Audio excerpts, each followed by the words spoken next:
Bonjour à tous et bienvenue dans ce nouvel épisode des Histoires merveilleuses. Aujourd'hui, nous traversons l'Atlantique et nous nous arrêtons aux États-Unis. New York, la ville qui ne dort jamais. Quand on pense à New York, on pense à ses gratte-ciel, à Central Park, à Times Square. Mais au sommet des images qui nous viennent en tête, il y a elle. Une silhouette verte, bras levés, flamme en main. La Statue de la Liberté. On croit tout savoir sur elle. Et pourtant, son histoire est plus complexe, plus technique et plus riche qu'on ne l'imagine. La Statue de la Liberté, c'est un projet franco-américain. L'idée d'offrir une statue aux États-Unis vient de France dans les années 1860. Édouard de La Boulaye, juriste et fervent défenseur des idéaux démocratiques, imagine un monument pour célébrer l'amitié entre les deux pays et les libertés chèrement acquises après la Révolution américaine. Le sculpteur Frédéric Auguste Bartholdi est chargé du projet. Il conçoit une femme drapée, à la fois classique et moderne, tenant une torche et une tablette gravée 4 juillet 1776, date de la déclaration d'indépendance américaine. Mais tout reste à faire. Design, financement, fabrication, transport et installation. Le projet mettra plus de 20 ans à se concrétiser.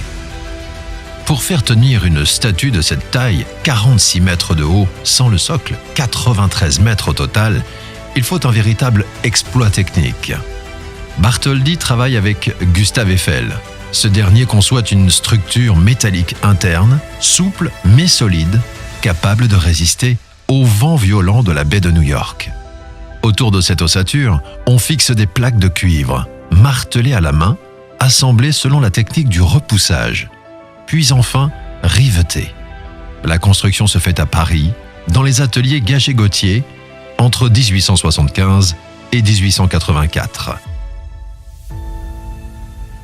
Une fois la statue terminée, elle est démontée en 350 pièces réparties dans 214 caisses et envoyée par bateau jusqu'à New York à bord de la frégate Isère en 1885. Sur place, les Américains construisent un socle, mais tout prend du retard, notamment à cause d'un manque de financement. C'est le journaliste Joseph Pulitzer qui lance une grande campagne nationale. Grâce à des milliers de petits dons, le socle peut être enfin terminé. Et c'est là qu'intervient un détail important. Le montage de la statue à New York a été réalisé en partie par des immigrés, notamment des ouvriers italiens, irlandais et français. Ils assemblent les pièces une à une, fixent les rivets, grimpent à des dizaines de mètres au-dessus du sol. Un chantier titanesque sans les machines modernes que l'on connaît aujourd'hui. Alors, pourquoi ici ? Pourquoi dans la baie de New York ? Le site choisi n'est pas un hasard. Baldos Island, une petite île stratégique à l'entrée du port de New York. C'est le premier point de repère visible pour tous les bateaux qui arrivent. À l'époque, la ville accueille des dizaines de milliers d'immigrants chaque semaine. À partir de 1892, Ellis Island, l'île voisine, devient le centre de tri des nouveaux arrivants. La Statue de la Liberté devient donc très rapidement le premier visage de l'Amérique pour des millions de personnes. Aujourd'hui, la Statue de la Liberté est l'un des monuments les plus visités au monde.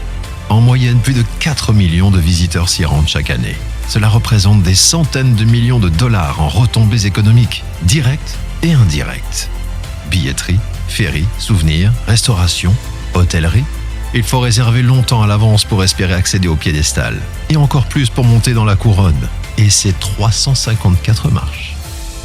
Avec le temps, la Statue de la Liberté est devenue bien plus qu'un symbole national. Elle est reprise, détournée, mise en scène. Dans La planète des singes, par exemple, on la découvre partiellement ensevelie, un vrai choc visuel et symbolique. Dans Independence Day, elle est renversée par une attaque extraterrestre. Elle est absolument partout et chacun y projette sa propre idée de la liberté. À l'origine, la torche devait être ouverte au public, mais un attentat en 1916 a endommagé la structure. Depuis, elle est fermée. À savoir également, la statue était brun-rouge, en cuivre à son installation. Sa couleur verte actuelle est le résultat de l'oxydation naturelle, qui a pris une vingtaine d'années. À Paris, on trouve plusieurs mini-statues de la liberté, dont l'une est au pont de Grenelle, tournée vers New York, bien sûr.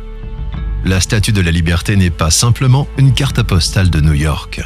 C'est un projet international, un défi d'ingénierie, un symbole d'espoir et aujourd'hui encore, une attraction touristique majeure. Elle continue de poser cette question fondamentale. Qu'est-ce que la liberté? Et pour qui? Chacun face à elle peut se l'approprier. Pas besoin d'être américain.